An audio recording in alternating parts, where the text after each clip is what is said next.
રિસેલની property લ્યો છો તો ડીલ ફાઇનલ કરો એની પહેલાં આ બે વસ્તુ ખાસ તમે જોઈ લેજો. પહેલું, મુખ્ય પ્રવેશ દ્વારની દિશા.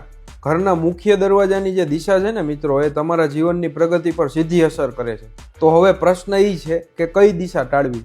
તો તમારા ઘરની દિશા ક્યારેય પણ દક્ષિણ અથવા તો પશ્ચિમ ન હોવી જોઈએ. વાસ્તુશાસ્ત્ર મુજબ જો ઘરનું મુખ આ દિશામાં હોય છે તો ઘરના સભ્યોને આર્થિક તથા સામાજિક લેવલ ઉપર ઊંચું નથી આવવા દેતું અને પ્રગતિમાં પણ ઘણા બધા અવરોધો પેદા કરે છે. રિસેલ ઘર લેતી વખતે હિસ્ટ્રી જાણવી પણ જરૂરી છે. જો તમે કોઈનું જૂનું કે વપરાયેલું ઘર પરચેસ કરો છો તો માત્ર દિવાલો જોઈને આ ઘર પરચેસ ના કરતા એમને કયા કારણથી આ ઘર છોડેલું છે એ પણ તમારે જાણવું.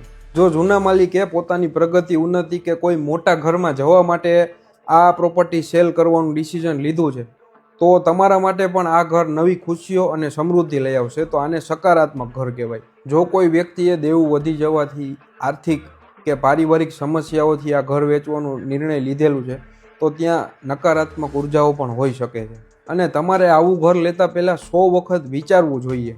હું તમને ટૂંકમાં કહું ને તો ઘરની દિશા એટલે કે ડાયરેક્શન એક તો સાચી હોવી જોઈએ અને ઉર્જા કે વાઇબ છે એ પોઝિટિવ અને સકારાત્મક હોવો જોઈએ.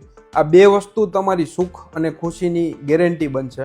વધુ આવી વિગત માટે ફોલો કરો QBC પ્રોપર્ટીઝ.